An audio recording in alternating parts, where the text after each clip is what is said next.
अनेक उपाय करून पण तोंडाचा वास जात नसेल तर या व्हिडिओमध्ये मी जे उपाय सांगणार आहे ते ट्राय करून बघा. नक्कीच तुमच्या तोंडाचा वास कमी होऊन जाईल. या सिरीज मधला हा तिसरा व्हिडिओ आहे. या अगोदर पण मी 2 व्हिडिओ बनवलेले आहेत, त्यामध्ये वेगळे उपाय सांगितलेले आहेत.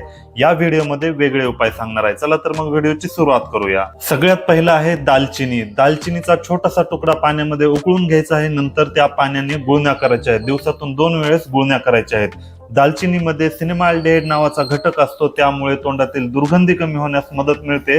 तसेच ज्या जंतूमुळे तोंडाचा वास येतो ते जंतू या दालचिनीमुळे मरून जातात, त्यामुळे तोंडाचा वास नक्कीच कमी होत असतो. जर पाण्याने गुळण्या करायच्या नसतील तर तुम्ही दुसऱ्या प्रकारे पण दालचिनी वापरू शकता. जसं की 1 कप पाणी घ्या, त्याच्यामध्ये अतिशय छोटासा दालचिनीचा तुकडा टाकायचा आहे आणि ते पाणी आपण चहा पिल्यासारखं प्यायचं आहे. हा जरी उपाय केला तरी तोंडाचा वास कमी होण्यास मदत मिळत असते. आणि दालचिनीचा जास्त प्रमाणात उपयोग नाही करायला पाहिजे, यामुळे आपलं पचन खराब होऊ शकतं.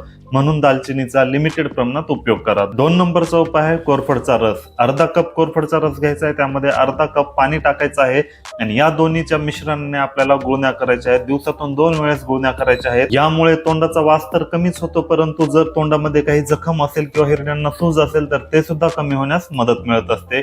तर अशा प्रकारे या दोन्हीपैकी कोणता पण एक उपाय करून बघा. तुम्हाला कोणत्या उपायामुळे तुमच्या तोंडाचा वास कमी झाल्याचं दिसून आलं कमेंटमध्ये नक्कीच सांगा, कारण तुमच्याच कमेंट वाचून अनेक जण त्याचा फायदा घेऊ शकतात. आणि अशाच प्रकारचे व्हिडिओ बघण्यासाठी या चॅनलला नक्की सबस्क्राईब करा.